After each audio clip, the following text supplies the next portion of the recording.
Vamos a dar inicio a este episodio número 13. En el capítulo anterior abordamos el tema de la usura, su origen, su historia, una perspectiva interesante respecto de su evaluación ética o moral que rara vez se escucha en el ámbito de la economía, de los economistas. Hoy quedamos en abordar lo que es la usura en estos tiempos modernos, la usura en el mundo actual. Don Héctor, dígame. Bueno, yo como católico tengo una formación que me permite diferenciar lo bueno y lo malo. Y consecuentemente lo aplico al ámbito de mi actividad. ¿Por qué? Porque la Iglesia nos enseña que la economía tiene que estar puesta al servicio del hombre. Parece una obviedad, pero hoy en día no se practica. La norma básica de la doctrina social católica es el bien, el objetivo de la economía es el bien común. Es decir, una economía al servicio del hombre, como postulaba hace tiempo la Iglesia y un famoso profesor italiano, Francesco Vito, ¿no? Escribió acerca de la economía al servicio del hombre. Si no, ¿para qué tenemos la economía? La economía no es para los negocios. El negocio se hace dentro del sistema económico, pero no la economía puesta al servicio de los negocios, porque entonces hay ganadores y hay perdedores. Pero dejando de lado toda la parte esa que es inherente a la lógica de mercado, nosotros hemos visto que el repudio básico a la usura, porque aclaremos que todo interés es usura, por definición, la crítica básica es la crítica ética a la ganancia sin trabajo. Nosotros, por lógica, por forma de razonar, entendemos que toda ganancia legítima es la que proviene del trabajo. El trabajo manual, intelectual, del esfuerzo. Mientras que en cambio la usura premia al dinero, premia al préstamo de dinero. Que ese dinero se haya conseguido por acumulación de trabajo, por especulación, por robo, por lo que sea, no le interesa, no juega la ética. En cambio, en el pensamiento cristiano sí lo juega. Por eso no es neutro esta observación y lo que la Iglesia desarrolla.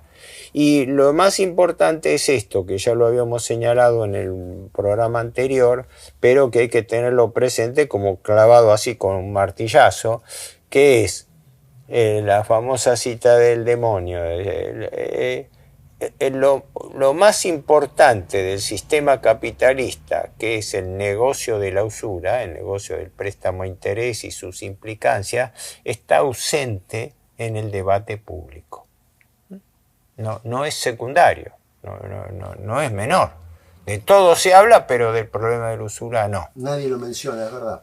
No es tema de debate, no es tema de debate. ¿Y qué ocurre? Para bajarlo al terreno, ¿cómo el hombre corriente recibe los efectos, sufre los efectos de la usura? A través del sistema de precios.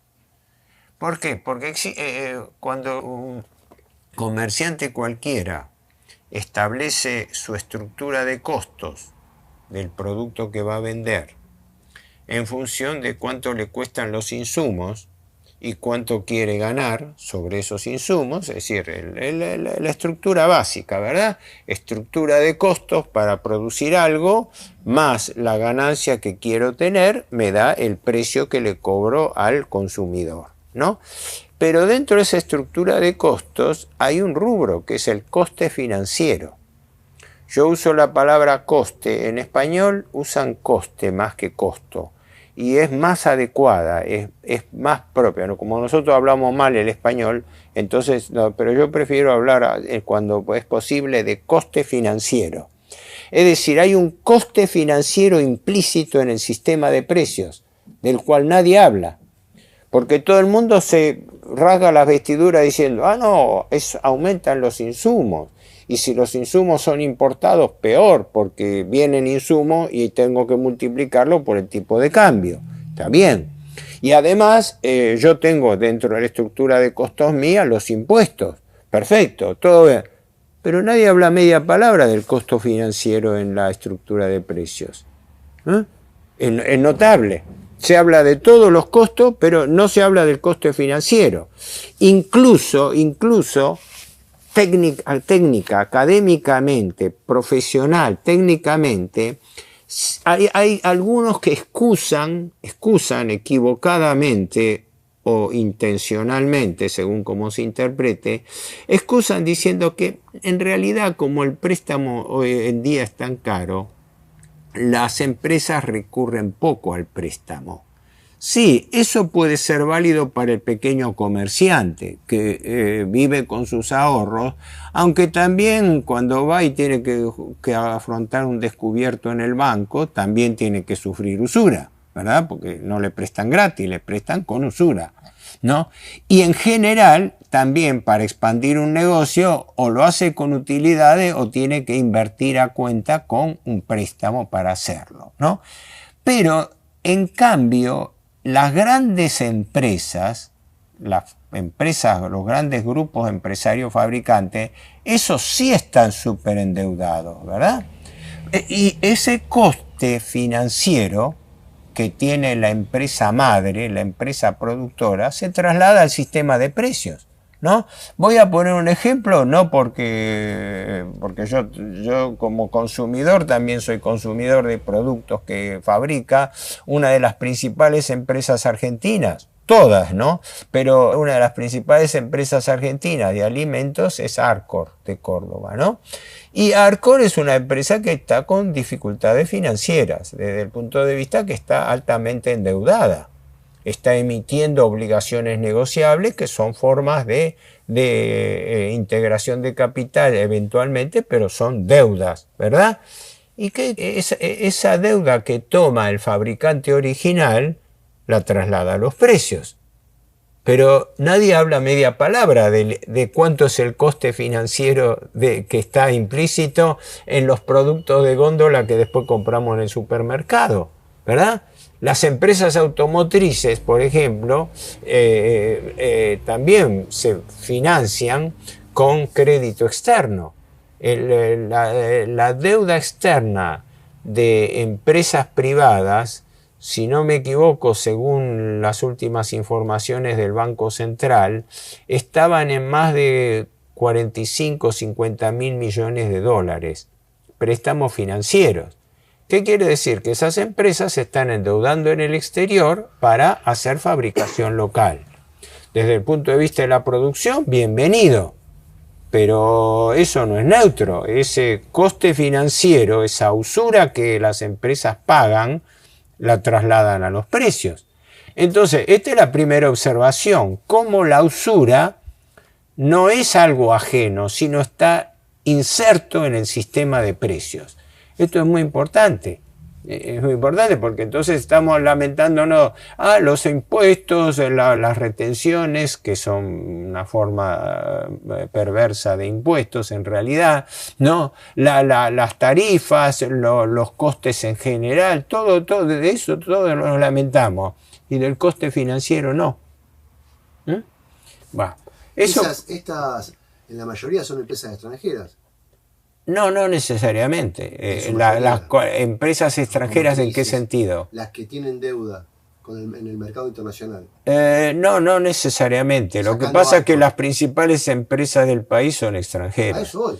Entonces, y es más, se endeudan con las casas matrices a nivel comercial o con entidades financieras del mismo grupo. Claro. Porque más del 90% de la deuda externa privada, la privada, no la pública, la que contraen las empresas, está contraída con entidades financieras del mismo grupo empresario. Porque todos los grupos empresarios tienen su propia empresa financiera o son dueños de bancos que lo hacen. Ni hablar que el sistema financiero internacional, como lo vamos a ver próximamente, está justamente dependiendo las empresas del capital financiero. Por lo cual, el negocio empresario y el préstamo financiero a las empresas es lo que determina el movimiento de la economía moderna. Por eso acá yo lo que quiero llegar es a un tema. En el programa pasado nosotros hemos visto la usura como concepto, como operación, llamémosle así, individual. Ahora no, ahora estamos hablando de otra cosa. Hay que diferenciar la vieja y la nueva usura, la usura que vivimos hoy. ¿Por qué? Porque ya la usura se ha transformado en un procedimiento colectivo, masivo. Lo está sufriendo todo el mundo, pero nadie lo dice. Una investigadora alemana, Margaret Kennedy, ella era alemana, pero estaba casada con un norteamericano de apellido Kennedy, ¿no? Esta mujer falleció hace unos pocos años en forma prematura porque no era una mujer muy mayor. Estuvo en la Argentina, yo tuve oportunidad de conocerla hace años, ¿no? Escribió un libro muy interesante que se debe conseguir, Dinero sin interés, creo que se llama Dinero y préstamos sin interés, ahora no me acuerdo el título, ¿no? Donde ella establece, sobre la base del análisis de la economía europea, intentó calcular, yo lo traté de hacer acá y no lo pude hacer por falta de elementos, cuánto es la incidencia del coste financiero en los productos y en particular en los servicios públicos. Porque es claro, los servicios públicos en Alemania, los servicios de electricidad, de trenes, etcétera, corresponden a empresas públicas o privadas, pero que se endeudan. Y ese endeudamiento lo trasladan a la estructura forman parte de la estructura de costo y lo trasladan a los precios. Y da cifras relevantes de cuánto es el porcentaje del coste financiero que está pesando en el sistema de precios. Entonces, ¿qué pasa? Acá ya no se trata de la usura, la antigua usura, la usura tradicional, el préstamo individual.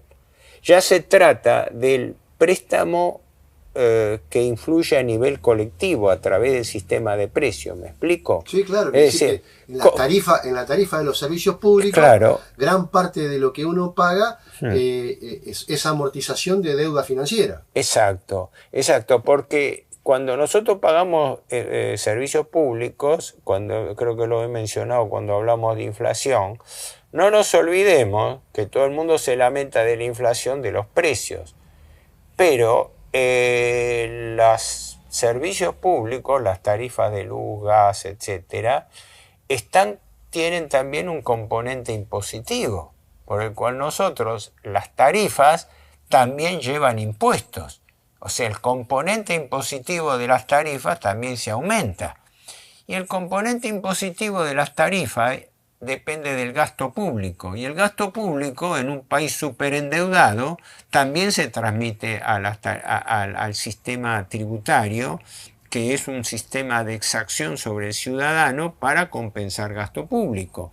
Y el principal gasto público es la deuda. Bueno, pero a eso vamos a llegar después. Vuelvo al tema de la usura en el mundo moderno, sobre la base de que ahora rigen operaciones más complejas. Quiere decir que la usura está inserta, pero está inserta en una forma especial. ¿Qué quiere decir? No es ya el préstamo directo, sino el préstamo para consumo, que está institucionalizado. Esto tiene una larga historia moderna, pero el paradigma de esto fue mediados del siglo XIX. Bueno, no sé si la generación de ahora se acuerda, las famosas máquinas de coser Singer alemanas, pero también hubo otros productos, ¿no? Como las heladeras a hielo, antes de las heladeras eléctricas, etc. ¿Qué pasa? Llega un momento en que las empresas necesitan vender, pero los productos que venden no son accesibles al público. Entonces, las empresas favorecen el crédito para poder vender, El crédito es una ayuda a la demanda. ¿Me explico? Para que haya más demanda, yo tengo que dar facilidades. Y una de las facilidades es fundamentalmente el crédito, no solamente el sistema de precios. Entonces, en Alemania, a mediados del siglo XIX, existió una revolución, la revolución de las máquinas de coser, porque por primera vez las mujeres alemanas, hubo también un procedimiento parecido en Estados Unidos, fueron los dos casos más relevantes, pero en todo el mundo moderno, ¿no? Que se hacía accesible algo a la ama de casa, que el ama de casa podía transformarse en costurera, hacer su propia ropa, coser, arreglar sus propios vestidos, etc. Entonces las máquinas de coser se empezaron a fabricar industrialmente, en gran escala, fue uno de los primeros productos, y entonces se habilita lo que es el préstamo para consumo, que es el préstamo inducido para aumentar la demanda. Ya no es el préstamo por necesidad directa, es el préstamo, llamémosle, por necesidad indirecta o por gusto o por cálculo, diciéndole usted puede hacer sus costuras, puede arreglar sus vestidos, puede coser, puede armar sus vestidos sin necesidad de ir a comprarlo al negocio con esta máquina de coser. Pero como es muy cara, yo entonces le habilito un sistema de préstamo y de pago por cuotas. Ahí es donde aparece en el siglo XIX la innovación revolucionaria de préstamo al consumo por autoahorro, por pago en cuotas, que es lo que hoy en día se utiliza muchas veces normalmente. Acá en la Argentina, por problemas inflacionarios, se ha desinstalado un poco, pero es importante tenerlo presente, es decir, el préstamo para consumo en forma colectiva.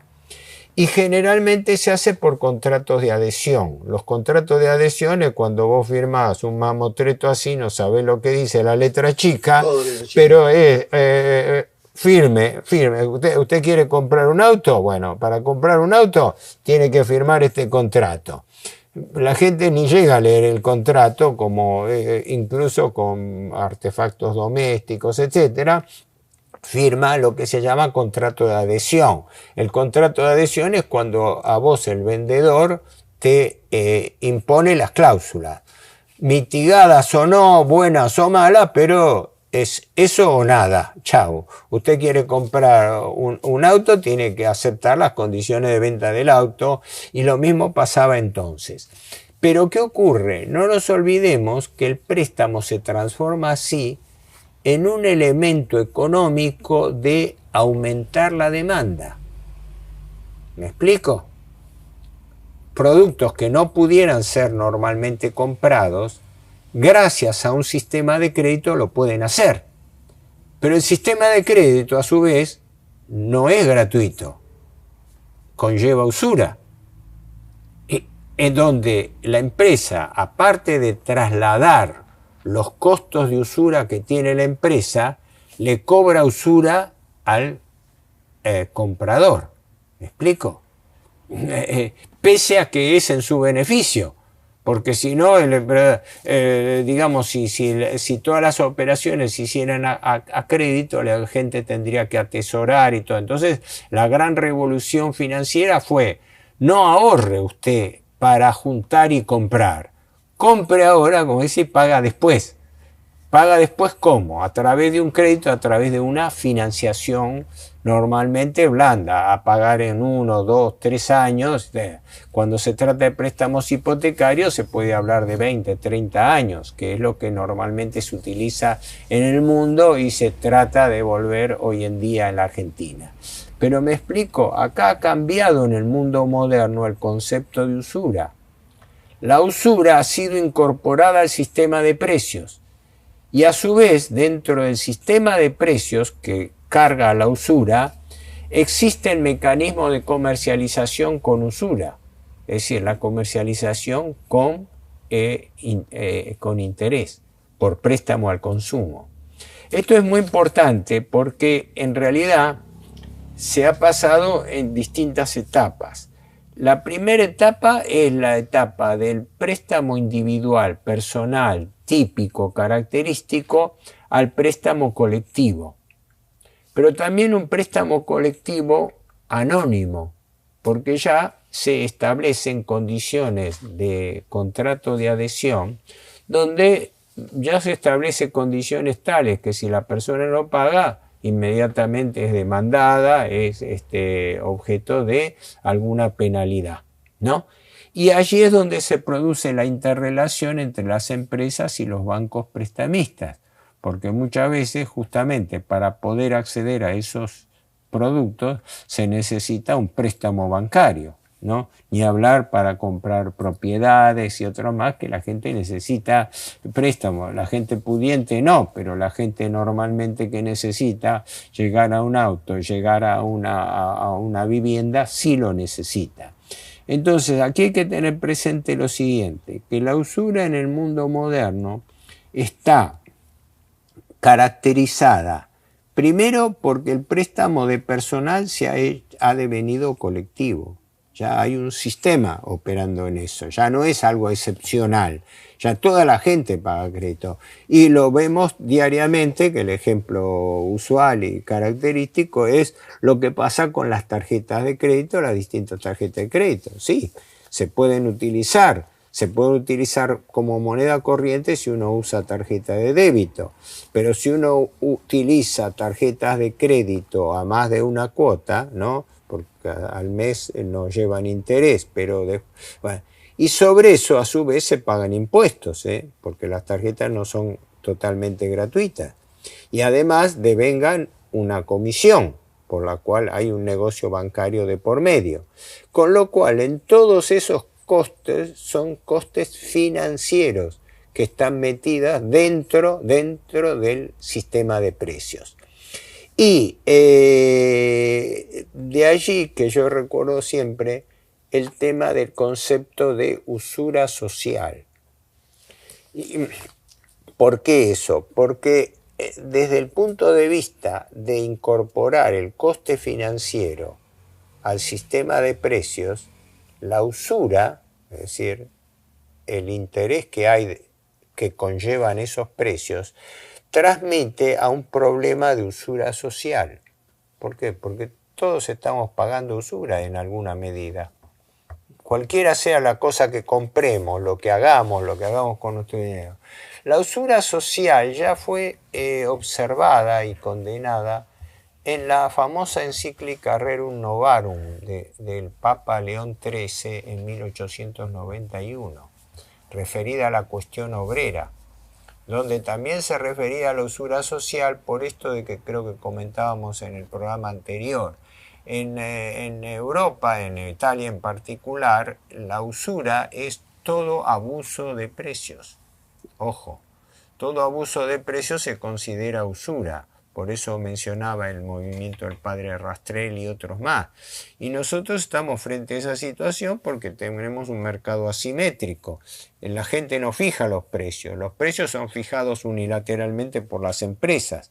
No existe la libre competencia, no existe el libre mercado.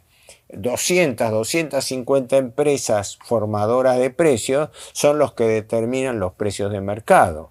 Y son empresas altamente endeudadas también, que trasladan el costo financiero al sistema de precios y después lo imponen porque son formadoras de precios, por lo cual todo el mundo está pagando, dentro del sistema de precios está pagando usura.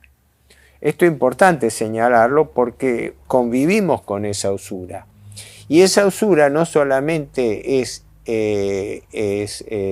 colectiva, sino que es nacional y es internacional. A 40 años de la encíclica Rerum Novarum, el Papa Pío XI emitió otra encíclica mucho más pesada, la 40º Anno, en 1931, donde se refiere, ojo a la expresión, al imperialismo internacional del dinero, hablando de la condena de la Iglesia contra las formas de usura moderna y contra el predominio del capital financiero sobre el capital económico. no es secundario, es decir, esto se viene advirtiendo hace tiempo, ¿no? Esta enseñanza de la Iglesia es importante recogerla por esto de que hablábamos la otra vez, de que ¿cuál es el sentido de la usura? El cobro en función del tiempo. Es la base de lo que ahora se exagera llamando valor tiempo del capital. En la llamada ciencia financiera, ciencia de las finanzas, hoy en día se denomina así, ciencia de las finanzas, existe un principio fundamental, grábense lo que es el concepto de el principio del valor tiempo del capital. ¿Qué quiere decir eso? Que un peso hoy no vale lo mismo que dentro de un año, porque en el periodo de un año implica que hay un coste financiero y consecuentemente el valor del peso hoy no es el valor del peso dentro de un año. Y este es el principio fundamental de la finanza, que es el contrario al principio de la economía, porque la economía, el empresario, hace sus costos a valor constante y después lo ajusta por las proyecciones que puede haber de cambio de moneda, de tipo de cambio. Pero primero, si yo voy a poner un negocio cualquiera, desde una panadería hasta un negocio cualquiera, primero hago mis costos a valor constante de hoy. Después puedo ajustarlo diciendo, bueno, pero si el dólar aumenta y todo así, yo tengo tal proyección de ganancia. Eso sí lo puedo hacer. En cambio, el financista hace el cálculo al revés. Calcula cuánto va a ser el diferencial de precio de aquí a un año. ¿Por qué? Porque hay una tasa de interés implícita, una tasa de interés que está metida dentro del coste de los productos. Esto es importante porque este es el ABC de las finanzas modernas. Y este es el ABC de por qué la economía depende de las finanzas. Porque dentro de la economía está metido el coste financiero. Y sobre estas cuestiones, fíjense ustedes que no se habla media palabra. De hecho, lo que hablábamos un par de episodios atrás, en la economía real está el 10% del monto en pesos que tiene el Estado emitido. Es decir, hay 9, 10 veces más de pesos en LELIQ, en PASES, en BOPREAL, que en la economía real. ¿Estamos de acuerdo? Toda esa masa de dinero es regla también a nivel universal, es decir, que en todo el mundo, las transacciones financieras son muchísimo mayores que las transacciones económicas. Entonces, el 90% que la gente piensa lo contrario, que la economía real es la que domina, y siendo la economía financiera ocupa el 90%. Sí, exacto. Y es tan abstracto, es tan etéreo que a veces es difícil asimilarlo, tomar conciencia de ello, ¿no, Héctor? Sí. Ese es el objeto de estas charlas informales, que yo pido disculpas siempre porque son charlas informales, no es una cosa académica pensando que lleguen al hombre medio, es decir, porque son cosas que no se le explican, ¿no? Siempre cito la frase de Raúl Scalabrini Ortiz, ¿no? Cuando usted, un economista, le explica algo y no lo entiende, hágaselo repetir clarito y despacito. Y si aún así no lo entiende, porque lo están estafando, ¿no? Es como el vendedor de cosas que siempre le va a plantear algo así. Claro, cada tanto hay reacciones, cada tanto hay actitudes, ¿no? Las tenemos desde tiempos bíblicos, desde tiempos, mejor dicho, evangélicos, ¿no? Porque no por nada Jesús saca latigazos del templo a los mercaderes y a los usureros. La única vez que los evangelios relatan un enojo de Jesús es notable, es cuando Jesús se revela contra el hecho que los templos, en ese momento eran los lugares de reunión de la gente, los mercaderes hiciesen sus negocios, ¿no? O la famosa libra de carne del personaje de Shakespeare, ¿no? Donde hablaba de una finalidad transeconómica, transfinanciera del préstamo. Que creo que eso lo vamos a ver más adelante cuando hablemos del sistema financiero internacional y del poder del dinero que eso conlleva. Porque ahí entra a jugar el dinero como poder.